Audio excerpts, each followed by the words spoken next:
Hello everyone, English लिखना, पढ़ना और बोलना सीखना चाहते हैं तो ये वीडियो आपके लिए बहुत ही हेल्पफुल होगा। सबसे पहले देखिए, इंग्लिश बनाने के लिए, इंग्लिश सेंटेंस बनाने के लिए आपको सबसे पहले सब्जेक्ट, वर्ब और अदर वर्ड का ज्ञान होना चाहिए। तो आइए बताते हैं सब्जेक्ट, वर्ब और अदर वर्ड क्या होता है। देखिए, इंग्लिश में सबसे पहले कुछ भी आपको सेंटेंस बनाना है तो सेंटेंस बनाने के लिए आपको देखिए पहले क्या क्या आना चाहिए। इंग्लिश में सेंटेंस और हिंदी में इसको क्या बोलते हैं? वाक्य बोलते हैं। हिंदी में क्या बोलते हैं? वाक्य। सेंटेंस बनता है। तो देखिए, सेंटेंस का हिंदी क्या होता है? वाक्य। और इंग्लिश का सेंटेंस बनाने के लिए देखिए क्या क्या आना चाहिए। सेंटेंस बनाने से पहले आपको सब्जेक्ट का ज्ञान रहना चाहिए, उसके बाद वर्ब का, उसके बाद अदर वर्ड। सेंटेंस में 3 चीज़ होता है: सब्जेक्ट, वर्ब, अदर वर्ड। अब देखिए, मैं एक सेंटेंस लिखता हूँ, उसमें आपको बताना होगा कि कौन सा सेंटेंस है। जैसे लिखे, आई एम अ टीचर। बस अभी तक हम लोग क्या करते हैं कि सिर्फ बनाने जानते हैं। तो आई एम अ टीचर लिख दिया, बस सेंटेंस बन गया। अब इसमें आई क्या है, एम क्या है, अ क्या है, टीचर क्या है, जब तक इसके बारे में पूरा ज्ञान नहीं होगा तो कभी भी इंग्लिश लिखने, पढ़ने और बोलने में दिक्कत हमेशा आता ही रहेगा। तो इसको जानने के लिए आपको सबसे पहले देखिए, एक सेंटेंस हुआ, ठीक। सेंटेंस में क्या क्या होता है? सब्जेक्ट होता है, वर्ब होता है, उसके बाद अदर वर्ड होता है। क्योंकि सेंटेंस बनाने के लिए क्या क्या चाहिए? Subject, verb, other word. अब सबसे पहले इसमें आपको सब्जेक्ट के बारे में जानना है कि सब्जेक्ट होता क्या है। तो चलिए बारी बारी से एक्सप्लेन करते हैं। सबसे पहले देखिए, सब्जेक्ट क्या होता है। S for subject. देखिए, सब्जेक्ट का हिंदी होता है कर्ता, यानी काम करने वाला को क्या कहते हैं? कर्ता कहते हैं। सब्जेक्ट कहते हैं, काम करने वाले को सब्जेक्ट कहता है। अब देखिए, सब्जेक्ट होने के लिए क्या क्या चाहिए। तो देखिए, सब्जेक्ट क्या होता है? सब्जेक्ट होता है नाउन। सब्जेक्ट क्या होता है? नाउन। जो नाउन है सब क्या है? सब्जेक्ट है। और नाउन कहते किसे है? जो भी नाम है दुनिया में सब नाउन है। तो सब्जेक्ट होने के लिए नाउन चाहिए। जैसे पेन हो गया, बॉय हो गया, वाटर हो गया, टेबल हो गया, मोबाइल हो गया। इसी तरह विभिन्न प्रकार से जो भी है, जो भी नाम है सब क्या है? सब्जेक्ट है। जो भी नाम है सब क्या है? सब्जेक्ट है। जिसका भी फोटो हमारे दिमाग बनता है सब क्या है? सब्जेक्ट है। और वही नाउन है, और नाउन ही होता है क्या? सब्जेक्ट। तो सब्जेक्ट होने के लिए पहला क्या चाहिए? नाउन। यानी जो भी नाम है सब क्या है? नाउन है। अगर आपको नाउन के बारे में ज्ञान नहीं है तो आप कमेंट जरूर करिएगा, मैं नाउन के बारे में अच्छा सी वीडियो बना दूंगा। तो देखिए, इस सब में अगर हम लगा दिए इज, कर दिए गुड, तो क्या ये एक सेंटेंस बना कि नहीं बना? चाहे रॉन्ग रहे या सही रहे, ये एक सेंटेंस बन गया। अब इसके पहले आप ए लगाइए कि द लगाइए, वो अलग बात है, लेकिन ये सेंटेंस बन गया। पेन इज गुड, क्या हुआ? पेन अच्छा है, एक सेंटेंस बन गया। बॉय इज गुड, लड़का अच्छा है। वाटर इज गुड, पानी अच्छा है। टेबल इज गुड, टेबल अच्छा है। मोबाइल इज गुड, मोबाइल अच्छा है। ये एक सेंटेंस बन गया। तो आपको सब सेंटेंस बनाने के लिए सबसे पहले देखिए, सेंटेंस में क्या होता है? सब्जेक्ट होता है। और सब्जेक्ट होता क्या है? तो सबसे पहले नाउन होता है, जो वही होता है क्या? सब्जेक्ट। अब देखिए, दूसरा नंबर में क्या है? नाउन को नाम है तो नाउन है, नाम नहीं है तो प्रोनाउन है। नाम नहीं है तो प्रोनाउन है। यानी नाम है तो पेन, कोई चीज़ का नाम है पेन, तो नाम हो गया, तो नाउन हो गया। अब नाम नहीं है तो वो क्या होता है? प्रोनाउन। और प्रोनाउन भी होता है सब्जेक्ट। पहला नंबर में सब्जेक्ट क्या होता है? नाउन। और दूसरा नंबर में सब्जेक्ट क्या होता है? प्रोनाउन होता है। तो प्रोनाउन देखिए क्या है। जैसे दिस क्या है? ये भी एक प्रोनाउन है। डैट क्या है? ये प्रोनाउन है। ही क्या है? ये प्रोनाउन है। सी क्या है? ये प्रोनाउन है। इट क्या है? यह प्रोनाउन है। सम क्या है? ये सब क्या है? प्रोनाउन है। अब ये सब में अगर हम जोड़ दिए इज और कर दिए गुड, तो सेंटेंस का निर्माण हो गया। आ गया इसमें क्या? सब्जेक्ट आ गया, वर्ब आ गया, अदर वर्ड आ गया। Subject, verb, other word. देखिए, सेंटेंस इसी प्रकार बनता है। सबसे पहले आपको सब्जेक्ट का ज्ञान, वर्ब का ज्ञान, उसके बाद अदर वर्ड का ज्ञान। तो सब्जेक्ट होने के लिए नाउन चाहिए, दूसरा प्रोनाउन चाहिए। ये आज तक आप बनाए हैं this is a pen, this is a a mobile, this is a table, ये सब this, that, he, she, it, some, ये सब क्या है? प्रोनाउन है। अब देखिए इससे कैसे सेंटेंस बनेगा? दिस इज गुड, यह अच्छा है। डैट इज गुड, वह अच्छा है। ही इज गुड, वह अच्छा है। सी इज गुड, वह अच्छी है। इट इज गुड, यह या वह अच्छा है। सम इज गुड, कोई अच्छा है। एनीबडी इज गुड, कोई भी अच्छा नहीं है।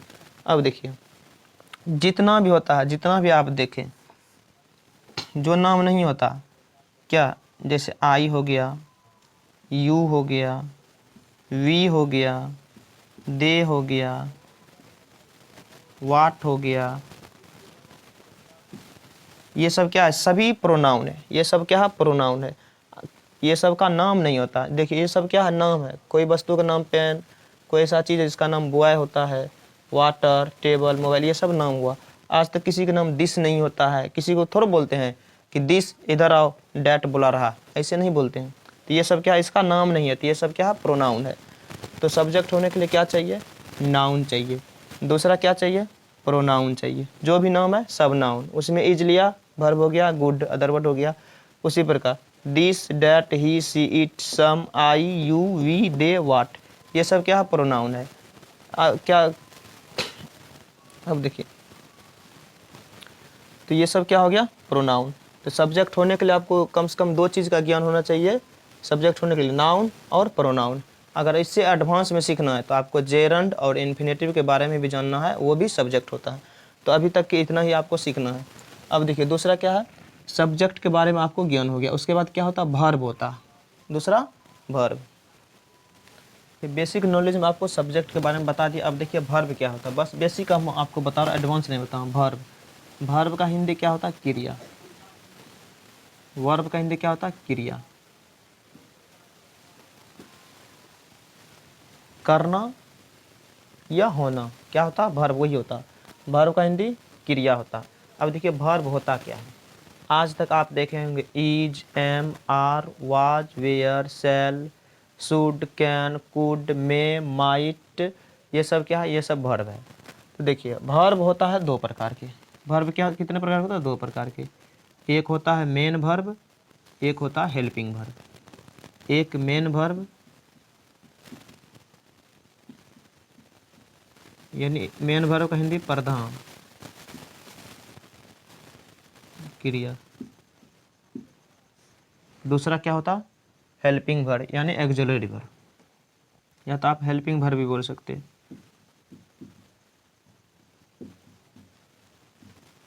बस सिंपल मैं आपको बेसिक क्लास में दे रहा हूँ। और क्या होता है? हेल्पिंग वर्ब यानी सहायक क्रिया, सहायता देने वाला सहायक क्रिया। इसको ऑक्सिलरी वर्ब भी बोलते हैं। तो मेन वर्ब क्या होता है? खाना, पीना, उठना, सोना, दौड़ना, ये सब क्या है? मेन वर्ब हुआ। जैसे पढ़ना, पढ़ाना, जाना, टहलना,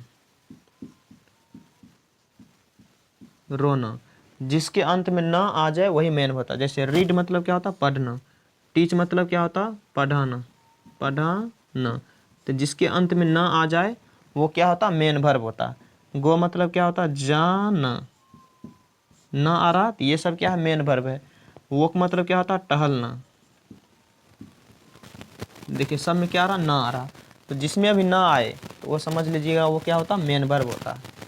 अब देखिए यहाँ पे क्या? Helping verb. हेल्पिंग वर्ब मतलब क्या होता है? सहायक क्रिया। तो सहायक क्रिया आज तक आप देखे होंगे is, am, are, is, am, are, या वॉज, या वेयर, या shall, should, can, could, may, might, is, am, are, was, were, shall, should, can, could, may, might, do, does, did, have, has, had, etc. यानी total verb, helping verb total verb है 24। इसमें आप देख लीजिए कितना कितना बच गया। अब मैं जब डिटेल में वर्ब का क्लास लेकर के आऊँगा तो पूरा वर्ब के बारे में, मेन वर्ब आखिर वास्तव में क्या होता है वो मैं बताऊंगा। और हेल्पिंग वर्ब देखिए 24 होता है और 24 का 3 कैटेगरी होता है। सिंपल में आपको समझना है कि ये हेल्पिंग वर्ब है, इसी के द्वारा सेंटेंस बनता है। तो देखिए अब सेंटेंस कैसे बनता है। ये सब क्या, ये हो गया हेल्पिंग वर्ब, सॉरी ये हो गया मेन वर्ब जिसके अंत में ना आएगा मेन वर्ब, और ये हेल्पिंग वर्ब हो गया। Is, am are, was, were, shall, should, can, could, may, might, do, does, did, have, has, had, ये सब क्या हो गया, हेल्पिंग वर्ब हो गया। और देखिए ये जितना भी हेल्पिंग वर्ब है, यदि किसी सेंटेंस में मेन वर्ब नहीं आएगा तो यही हेल्पिंग वर्ब हो जाता है मेन वर्ब। जैसे कि किसी के घर में क्या होता है, एक मालिक होता है और एक नौकर होता है। अगर मालिक घर पे ना हो तो मालिक का काम कौन करता है, वही नौकर करता है। यहाँ पे वही काम है। अगर इसमें किसी भी सेंटेंस में ये वाला मेन वर्ब नहीं रहता, उसमें हेल्पिंग वर्ब रहता है, तो हेल्पिंग वर्ब भी हो जाता है मेन वर्ब। कैसे होता है आपको आगे बताता हूँ। अब देखिए वर्ब के बारे में आपको पता है, उसके बाद अदर वर्ड बच गया। देखिए सब्जेक्ट होता है, क्या होता है, सब्जेक्ट होता है, वर्ब होता है, उसके अदर वर्ड। सब्जेक्ट होगा, उसके बाद वर्ब होगा, उसके बाद जो भी बच जाएगा उसको बोलते हैं अदर वर्ड, यानी अन्य पद। OW मतलब क्या होता है, अदर पद, अदर वर्ड, यानी अन्य शब्द या पद जो बच गया उसको क्या बोलते हैं, अन्य शब्द या अन्य पद। अब जैसे देखिए एग्जांपल देते हैं, आप आसानी से देखिए सेंटेंस बना सकते हैं। जैसे लिखे he is a boy, he is a boy. अब इसमें पहचान आपको कौन है सब्जेक्ट, कौन है वर्ब, कौन है अदर वर्ड। अब देखिए यहाँ क्या है, ही, देखिए ही क्या है, ही है प्रोनाउन, तो प्रोनाउन क्या होता है, सब्जेक्ट होता है, ये हो गया सब्जेक्ट। उसके बाद is am are, is am are क्या होता है, वर्ब होता है, ये हो गया वर्ब, हेल्पिंग वर्ब। उसके बाद ए क्या है, ए एन को आर्टिकल बोलते हैं, ए और एन को आर्टिकल बोलते हैं, द का भी, द हो गया डेफिनिट और ए एन हो गया इनडेफिनिट, ये हो गया, ये आपको पता चल गया। उसके बाद देखिए बॉय, ये हो गया अदर वर्ड, यहाँ ये नाउन है लेकिन अदर वर्ड है। क्या है कि कोई भी चीज़ का नाम होता है वो क्या होता है, नाउन होता है। तो हम क्या बताए, सेंटेंस बनाने के लिए सब्जेक्ट चाहिए, वर्ब चाहिए, अदर वर्ड। तो देखिए यहाँ सब्जेक्ट आ गया, वर्ब आ गया, अदर वर्ड आ गया, बस 3 ही चीज़ आता है, सब्जेक्ट, वर्ब और अदर वर्ड। इस प्रकार से आप सेंटेंस आसान तरीक़ा से बना सकते हैं। अब आपको यह पता करना कहाँ लगेगा इज, कहाँ लगेगा एम, कहाँ लगेगा आर, कहाँ लगेगा वॉज, कहाँ वेयर, कहाँ सेल, कहाँ शुड, ये सब कहाँ कहाँ यूज होता है, इसका मैं सभी का प्रत्येक का वीडियो लेकर के आऊँगा। इसलिए अभी तक आप हमसे नहीं जुड़े हैं तो आप फेसबुक पर देख ले तो फॉलो कर लीजिए, और यूट्यूब पर देख रहे हैं तो यूट्यूब चैनल को सब्सक्राइब कर ले, ताकि मैं वीडियो बनाऊँ तो सबसे पहले आप तक पहुँचे। अब देखिए और एग्जांपल देते हैं। जैसे लिखे you are farmers, you are farmers, तो यू आर फार्मर्स, तो यू यहाँ पे क्या है, सब्जेक्ट, आर क्या है, वर्ब, देखिए वर्ब है आर। उसके बाद फार्मर्स क्या है, अदर वर्ड, चाहे इधर नाउन आए या जो भी आए अदर वर्ड है, सब्जेक्ट वर्ब अदर वर्ड, 3 ही चीज़ होता है, आसान तरीका से बन जाएगा। यू आर फार्मर्स, आप किसान है, ही इज बॉय, वह लड़का है। और एग्जांपल देते हैं, Mohan is good, Mohan is good, देखिए मोहन इज गुड, सब्जेक्ट आ गया, वर्ब आ गया, अदर वर्ड आ गया, बन गया सेंटेंस, मोहन इज गुड। आप आसानी से इंग्लिश लिख भी सकते हैं, पढ़ भी सकते हैं और बोल भी सकते हैं, बहुत आसान तरीका है, बस आपको सीखना है। पहले मन में यह नहीं कहना कि इंग्लिश बहुत भारी सब्जेक्ट है, इंग्लिश ही सबसे ईजी सब्जेक्ट है, बस हम लोग शुरू से पढ़ते नहीं था इसलिए इंग्लिश नहीं आता है। अगर शुरू से जिस तरह से हम लोग हिंदी पढ़ते हैं उसी तरह से अगर इंग्लिश भी पढ़ते हैं तो आज इंग्लिश भी हिंदी के जैसे आता। इंग्लिश में 26 लेटर और हिंदी में 52 लेटर, समझिए कौन आसान होना चाहिए, इंग्लिश आसान होना चाहिए कि वास्तव में इंग्लिश आसान है, बस हम लोग को ध्यान लगाना है और मन लगाना है, इंग्लिश अपने हलवा हो जाएगा। अब देखिए जैसे क्या, मोहन इज गुड, मोहन अच्छा है। और एग्जांपल देते हैं, Seema is beautiful, Seema is beautiful, तो Seema is beautiful, subject, verb और अदर वर्ड। क्या बताया था, मोहन जो है ये नाम हो गया, तो हो गया नाउन, नाउन ही होता सब्जेक्ट। यहाँ सीमा भी क्या हो गया, नाम हो गया, तो नाम ही होता है क्या, सब्जेक्ट, नाउन। उसके बाद इज क्या है, वर्ब है, देखिए इज वर्ब है ना, हेल्पिंग वर्ब है। यहाँ पे देखिए हम एक बात और बताएं, यदि किसी सब्जेक्ट में मेन वर्ब नहीं रहे, जैसे रीड, टीच, गो, वो की जिसमें ना आए, वो वाला वर्ब नहीं रहता है, तो जो हेल्पिंग वर्ब, ये सब क्या हेल्पिंग वर्ब, देखिए हेल्पिंग वर्ब है, इज क्या है, हेल्पिंग वर्ब। लेकिन यहाँ पे मेन वर्ब नहीं है, तो यही इज हो बन गया मेन वर्ब। तो सीमा इज ब्यूटीफुल, सीमा सुंदर है। आसान तरीका से आप इंग्लिश लिख भी पढ़ सकते हैं, बोल भी सकते हैं और पढ़ भी सकते हैं। और एग्जांपल देते हैं, जैसे देखिए क्या, we were, we were busy, हम लोग व्यस्त थे, वी वर बिजी, हम लोग व्यस्त थे। क्या आ गया, सब्जेक्ट आ गया, वर्ब आ गया और अदर वर्ड आ गया। कितना आसान है देखिए, बस आपको एक बार दिमाग लगाना, बस आपको कभी भी दिक्कत नहीं होगा। उसके बाद देखिए, I was a student, I was a student, I subject, was verb, a article और other word, subject, verb, other word. तो किसी भी सेंटेंस को बनाने के लिए आपको सब्जेक्ट चाहिए, वर्ब चाहिए, अदर वर्ड चाहिए।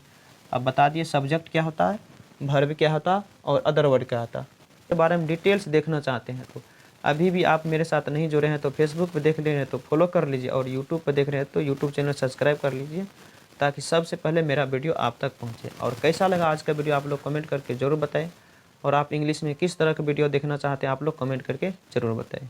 Thank you.